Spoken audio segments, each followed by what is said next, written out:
Vamos todos nesse momento acalmar nossos corações, elevando o pensamento até Deus, até Jesus, procurando esquecer as coisas materiais, o mundo agitado lá fora. Manhã de domingo, amanhã um tanto frio, mas nossos corações estão aquecidos de fé, de amor, de paz, por estar aqui nesta casa de amigos, nesta casa de oração. A equipe espiritual preparou o ambiente para nós. Nossos anjos de guarda, apóstolos, abraçando cada um de nós com um abraço caloroso, abrindo nossa mente para a palestra dentro do instante.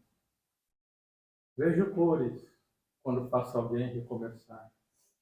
Vejo flores quando com minha fé consigo fazer alguém suas lágrimas enxugar. Mas vejo Deus quando mesmo sem receber amor, só amor consigo espalhar. O amor é a semente da ação.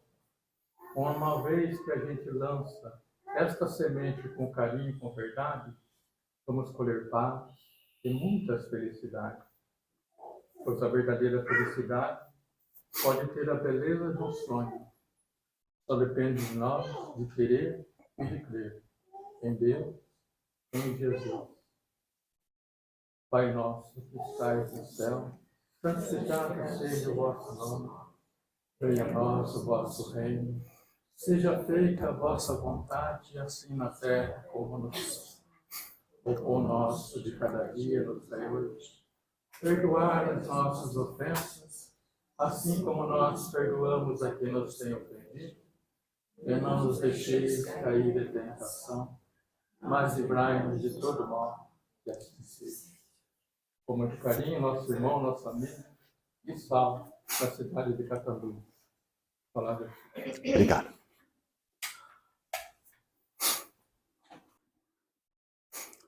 Meus queridos irmãos, o nosso bom dia a todos. Bom dia.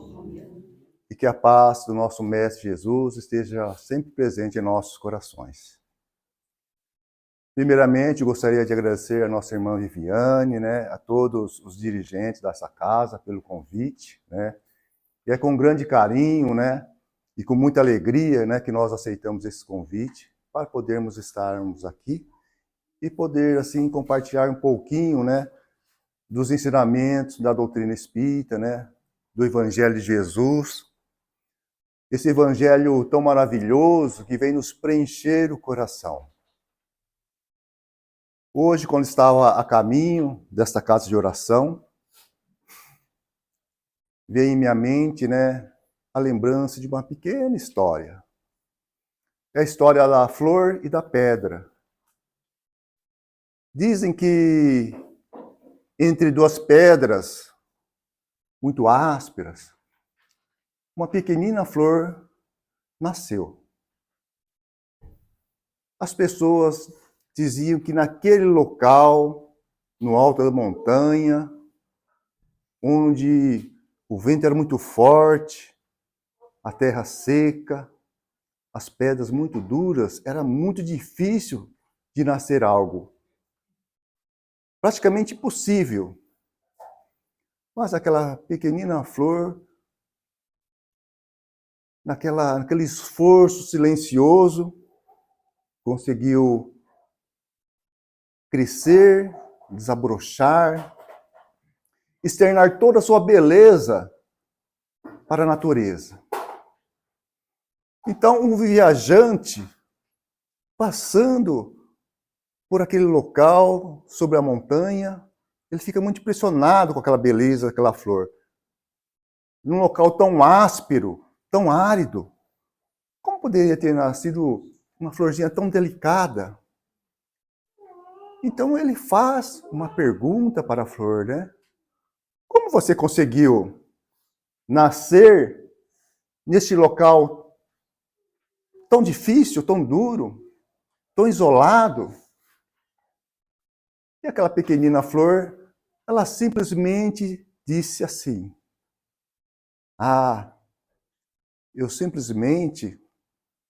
eu utilizei, eu fiz o meu melhor com a pouca terra que eu recebi de Deus.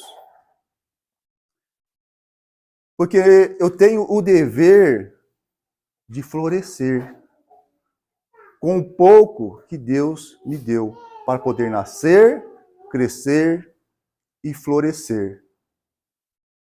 E assim é a caridade. Muitas vezes, nós não podemos ficar esperando as condições perfeitas, né, para podermos exercitar a caridade, né? Nós temos que fazer o nosso melhor com aquilo, com os recursos, com os poucos recursos que nós temos. Não importa se é apenas um sorriso, se é apenas um apertar de mão, uma palavra amiga.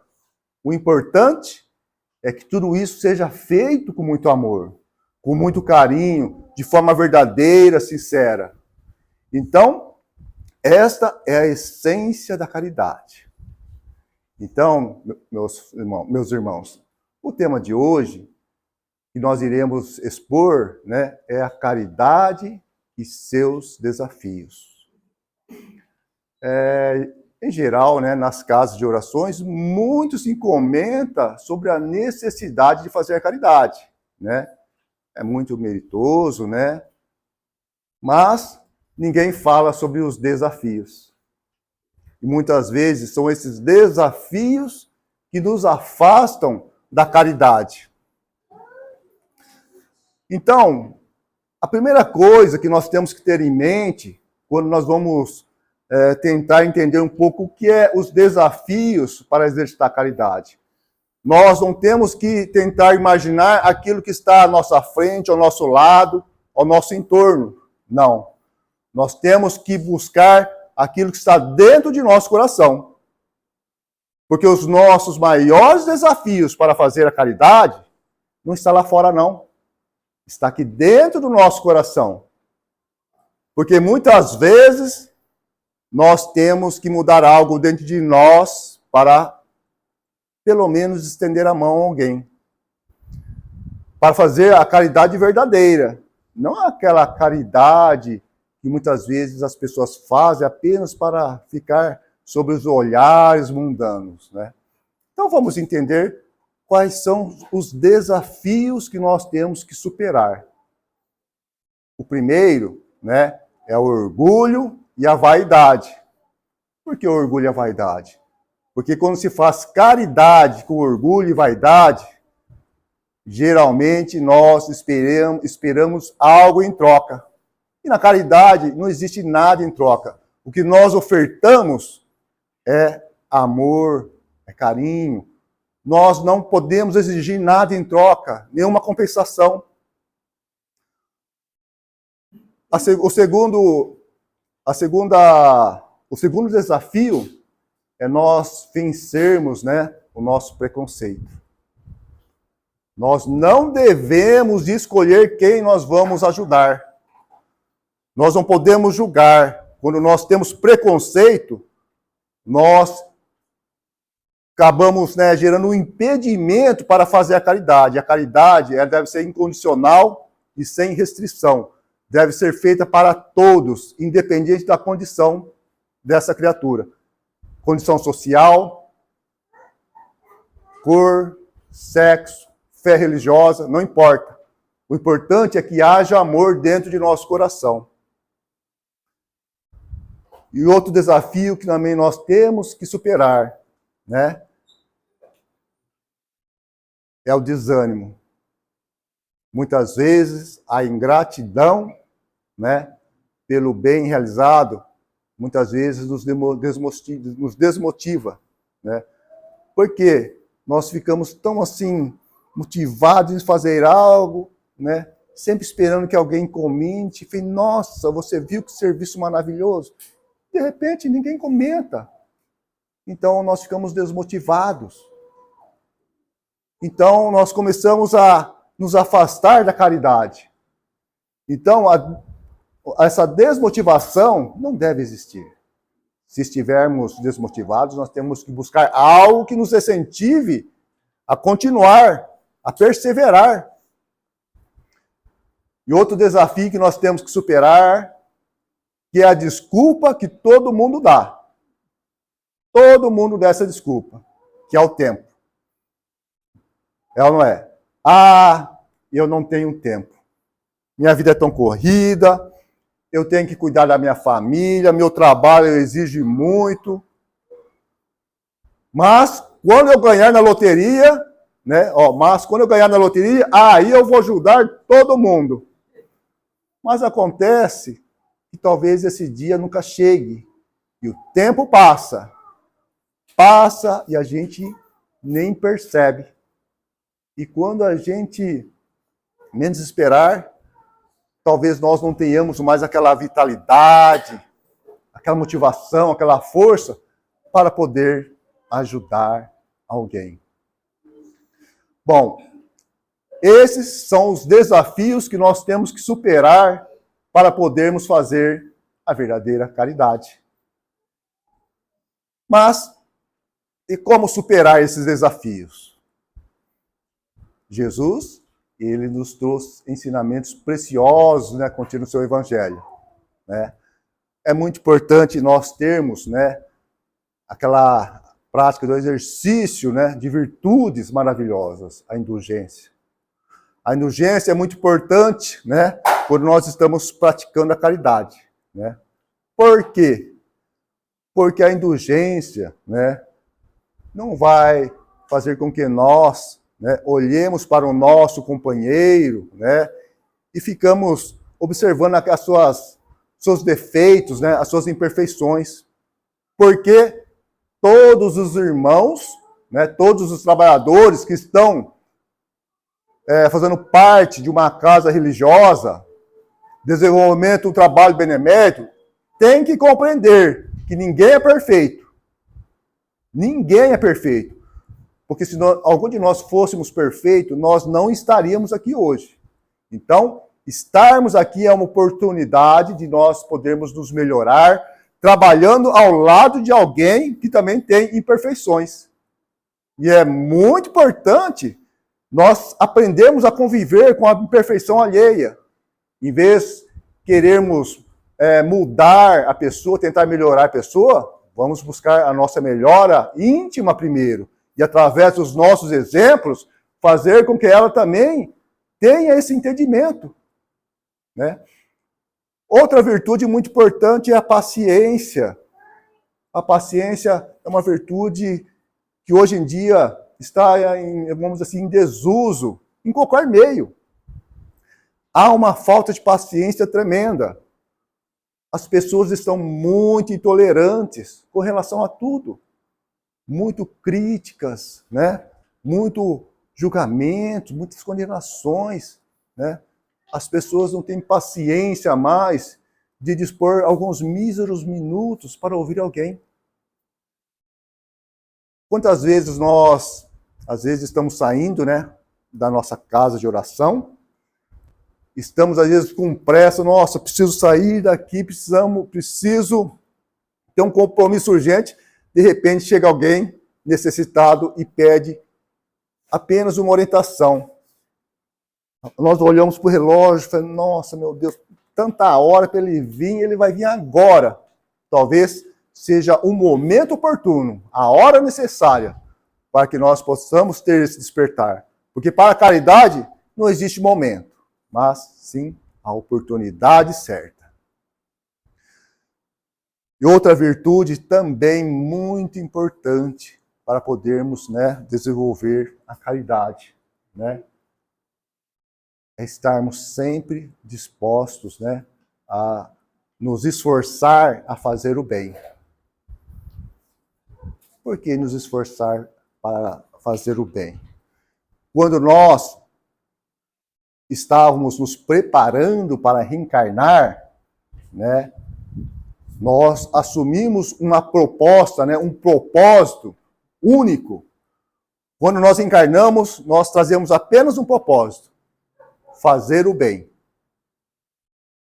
Agora, se durante a nossa encarnação nós não fazemos o bem, aí pode ser que nós tenhamos escolhido, feito escolhas equivocadas. Nós temos o direito do livre-arbítrio, mas nós temos que tomar cuidado com aquilo que nós escolhemos para a nossa vida. O único propósito que nós trazemos é fazer o bem. Não importa onde. Seja dentro do lar, onde tudo começa, onde é a base de tudo. Fundamental. A caridade começa dentro do nosso lar. Não é na rua, não é na casa de oração, é dentro do nosso lar.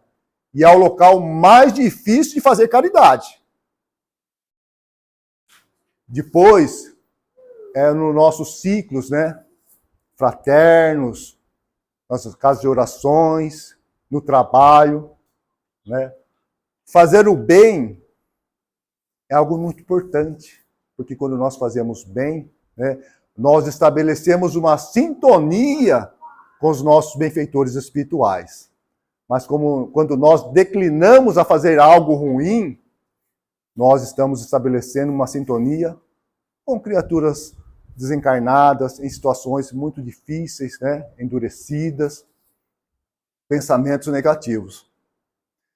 Então, agora que nós temos, né, como entender, como vamos superar os desafios para praticar a caridade, e o que nós necessitamos, né, para colocar em prática tudo aquilo que Jesus nos ensinou, então parece que fica mais fácil, né? Não fica mais fácil. É muito difícil. Fazer caridade não é para aqueles que simplesmente querem, né? Mas aqueles que realmente têm amor no coração. Tem uma passagem, né, de Paulo Apóstolo, naquela lição, né, aquela carta que ele manda para os Coríntios, né, onde ele fala que não existe salvação sem a caridade, né? Mas podemos dizer também que não existe caridade se não houver amor no coração. Porque se não houver amor no coração, tudo que nós fizermos vai ser fruto, né, da nossa própria vaidade, né? Então não vai ser caridade. Tem que haver amor em nosso coração. E Paulo, apóstolo, né, ele viveu muitas coisas, né, em sua vida. Ele passou por um período muito crítico, né, onde o orgulho, a vaidade falavam mais alto. Para quem não conhece, eu acredito que todos conhecem a história de Paulo de Tarso, né? Antes de se converter ao cristianismo, ele era conhecido como Saulo, né? Um doutor da lei. Falava vários idiomas, um profundo conhecedor, né, das leis, né, judaicas. Ele era tido como um futuro, né, vamos dizer assim, doutor da lei, que iria, né, revolucionar toda aquela comunidade judaica. Mas ele deixa o seu orgulho falar tão alto, né, que ele começa a perseguir todos os cristãos. Ele não aceitava, né, a ideia de um simples carpinteiro, né, ter, vamos dizer assim, tanta autoridade moral que pudesse fazer, né, com que as pessoas pudessem se melhorar intimamente. Na ideia dele, isso não poderia existir.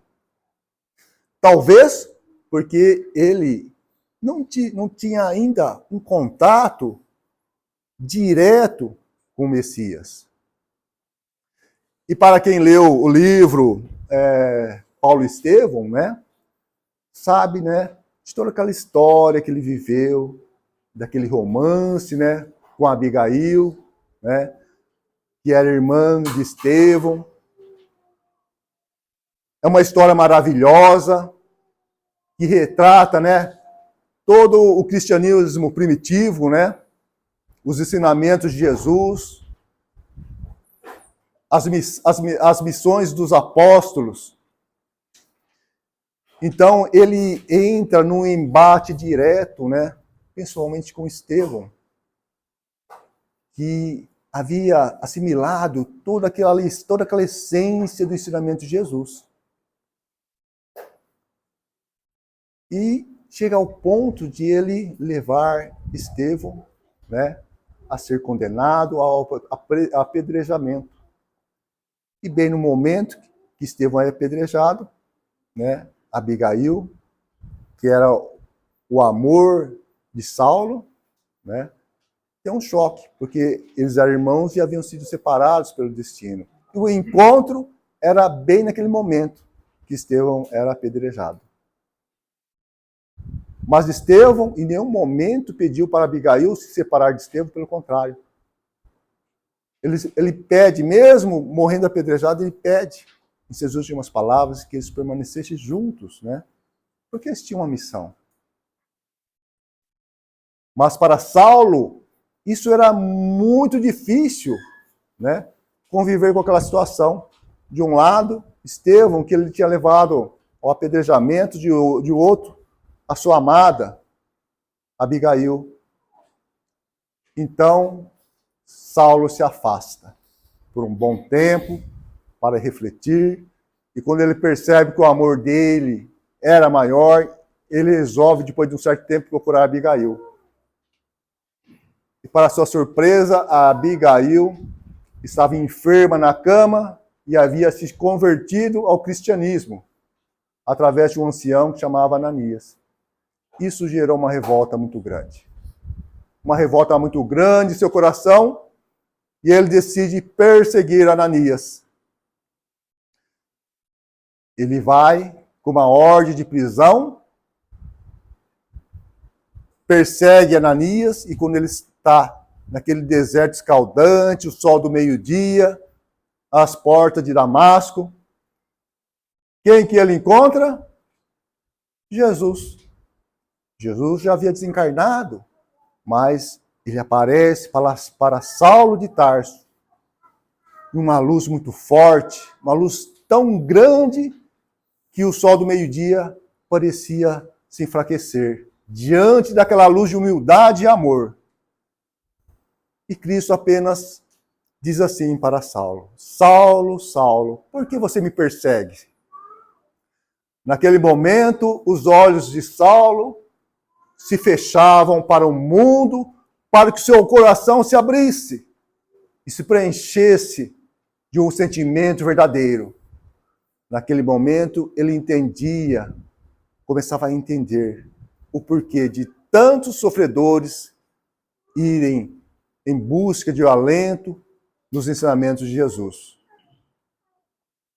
Ele consegue seguir até uma hospedaria com muita dificuldade, já sem a visão, e aguarda pacientemente. Era o momento para desenvolver a virtude da paciência. Ele tinha que esperar o momento de Jesus mandar alguém para curá-lo. E quem Jesus manda? Ananias. Jesus vai até Ananias e pede: Ananias, sabe aquele doutor da lei, que todo mundo chamava de Saulo, aquele que queria te matar? Ananias fala: sim, eu sei quem que é. Então, vá até ele e restaure a sua visão. Ananias fica meio assim, apreensivo, né? Vou restaurar a visão, ele vai me matar. Mas ele acredita naquilo que Jesus estava lhe pedindo. Se Jesus estava pedindo, era uma necessidade. E ele tinha fé, ele confiava em Jesus. Ele vai até a hospedaria, aplica um passe em Saulo e restaura sua visão. A partir daquele momento, Saulo abriu seus olhos para o mundo. Não para aquele mundo de ilusão, do passado, de poder, de glória, mas para o mundo de redenção, para o mundo de grandes transformações.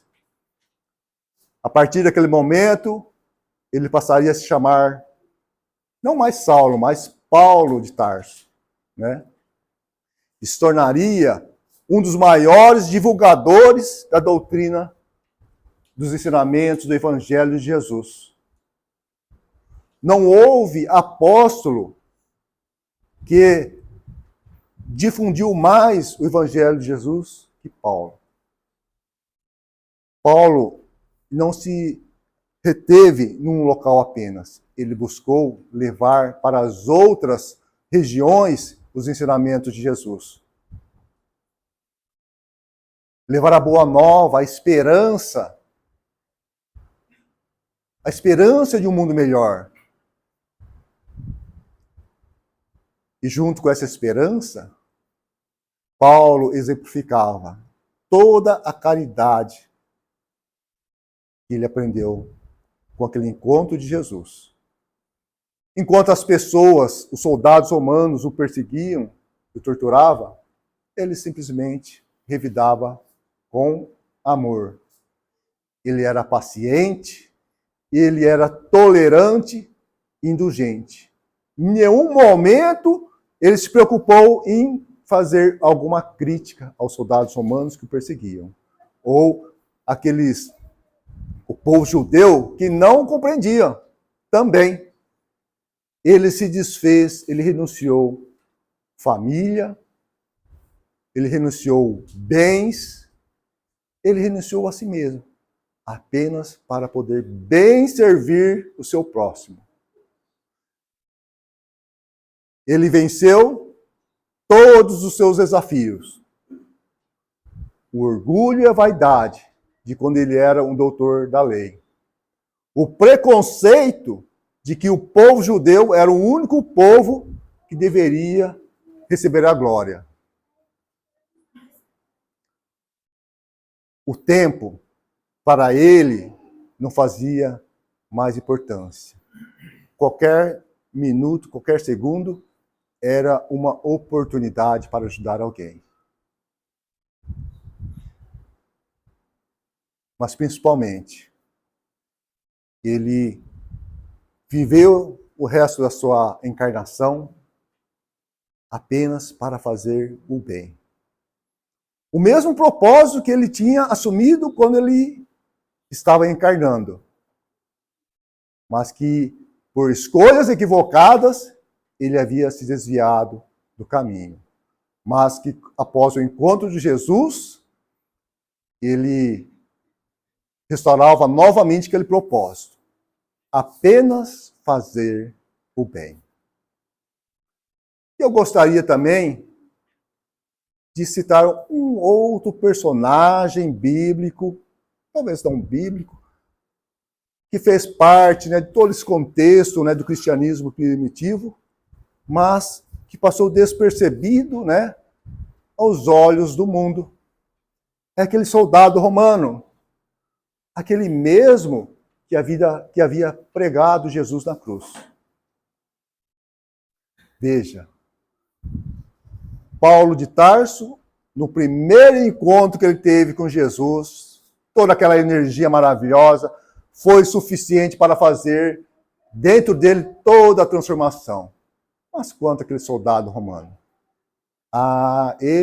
O coração era mais embrutecido. E quando ele pregava a Cristo na cruz, com toda aquela empáfia, aquele orgulho, com toda aquela falta de empatia, Cristo olhava para ele e sentia o quanto aquele soldado necessitava do seu amor. E passa-se o tempo, Cristo já havia subido às esferas superiores, e aquele mesmo soldado, ele tem um encontro com Paulo de Tarso. Um encontro muito interessante, porque eles começam, um diálogo sobre a fé que Paulo tinha nos ensinamentos do Cordeiro, e que aquele soldado não acreditava em nada. Esse diálogo, ele está psicografado nessa mensagem que vocês receberam hoje. É uma mensagem que foi psicografada por nós, É uma mensagem muito interessante, e que traz, né, minúcias, né, do diálogo que ocorreu no porto de Jope entre Paulo de Tarso e aquele soldado. Mas o que havia acontecido com esse soldado posteriormente? Ele reencarnou? Sim, ele reencarnou várias vezes. E em seguidas, né, reencarnações, ele continuou, né, cometendo, né, os mesmos equívocos. Após ele crucificar Jesus, ele tem uma reencarnação posterior na época da Inquisição. Ele tem a oportunidade, na condição de sacerdote, levar paz, né, para as pessoas. Mas o seu orgulho faz com que ele se torne um dos maiores inquisitores e cause uma dor terrível, né, a todos os cristãos. Aí no final dessa passagem, quando ele já está numa idade avançada, ele sente aquela dor no peito, aquele remorso, e percebe que aquele mesmo equívoco que ele comete quando ele prega Cristo na cruz estava se repetindo quando ele jogava para a fogueira inúmeros cristãos. Naquele momento, ele sente uma dor imensa. E naquele momento, ele se propõe a se tornar, né, um servo de Deus.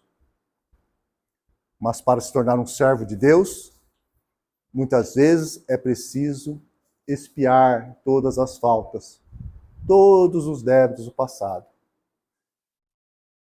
E por volta do ano de 1800, né, ele tem uma oportunidade reencarnatória. Na época, ele vem como um portador de uma patologia que o pessoal definia como uma idiotia profunda. Ele vinha com transtornos da alma, da mente. E para muitos, era tido apenas como uma criatura com uma debilidade.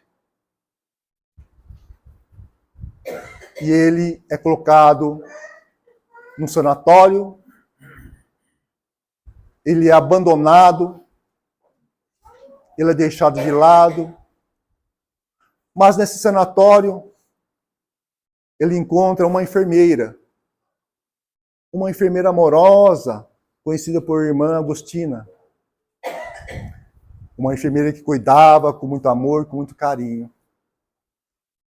E a partir daquele momento, né, aquele soldado, agora numa condição de uma criatura com deficiência mental, ele criava uma relação com aquela enfermeira. Ele recebia todo o carinho dela, ele aprendia a necessidade de amar.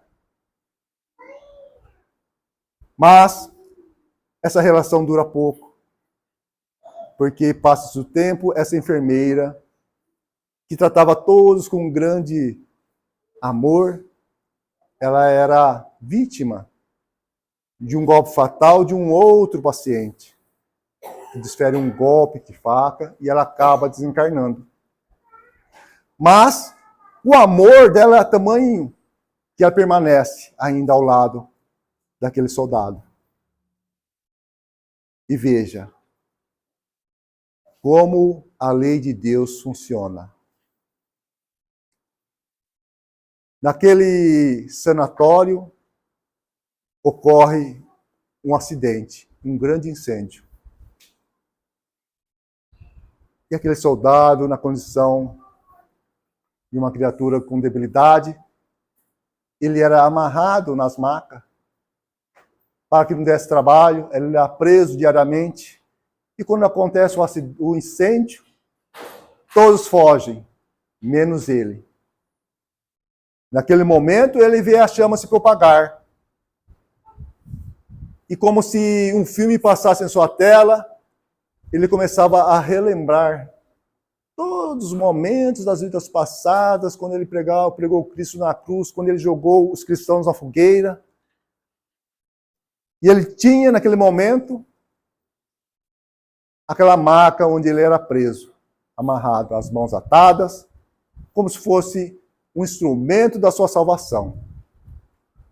No começo ele se agita, mas logo o espírito da irmã Agostina se aproxima dele. Com aquele amor, com aquele carinho, aquele espírito permanece ao lado dele. Uma mão em seu frontal, outro em seu cardíaco, vai acalmando, as chamas vai consumindo seu corpo e ele desencarna, resgatando todos os débitos que ele tinha. Para que agora pudesse ter uma nova oportunidade. A oportunidade de praticar a caridade. Divulgando os ensinamentos de Jesus. Dizem os Espíritos que esse mesmo Espírito, aquele que havia pregado Jesus na cruz, aquele que havia levado cristãos à fogueira da Inquisição, aquele mesmo que resgatou, né, naquele corpo com debilidades mentais, que hoje as pessoas conhecem aquela patologia como transtorno do espectro autista, dizem os Espíritos que ele está reencarnado. Reencarnado, divulgando o Evangelho de Jesus. E certa vez, quando ele estava a caminho de uma casa de oração, para poder fazer a sua exposição sobre o Evangelho do Cristo, ele para numa esquina, bem próximo à casa de oração que ele estava seguindo. E ele vê, parado, na sarjeta, um menino, aproximadamente 12 anos, afrodescendente, aquelas roupas bem simples, humildes, nos pés, aquele chinelo de borracha já bem gasto. Era a última encarnação daquele espírito. Tamanha evolução espiritual que ele havia adquirido com méritos, que ele pede para vir em sua última encarnação, desprovido de todos os bens terrenos e afetivos. Era um menino de rua, um espírito de luz em sua última encarnação. E quando aquele expositor se depara com aquela criança, como se estabelecesse uma telepatia, aquela criança diz mentalmente para aquele expositor: eu sei quem você é. E eu sei para onde você está indo. Você vai falar sobre Deus. Tome cuidado, porque falar de Deus não é algo qualquer. Tem que ter muita responsabilidade, porque as pessoas que vão te ouvir, elas merecem todo o seu respeito. Elas merecem ser confortadas. E elas merecem sair melhores do que quando saíram. Eu estou nessa presente encarnação, sem família, sem uma roupa decente. Apenas, a única coisa que eu pedi para poder reencarnar é que ele me desse um sorriso. Para que com apenas um sorriso eu pudesse externar um pouquinho de alegria a todos aqueles que eu pudesse encontrar pelo caminho. Talvez meu sorriso não seja tão importante assim, mas certamente será apenas o que eu vou ter para oferecer a alguém. E já que vai ser apenas um sorriso, certamente vai ser um sorriso com amor. Vai ser um sorriso com carinho. E todas as pessoas que olharem para mim agora saberão que a caridade, ela está ao alcance de todos. Não precisa aguardar o momento certo.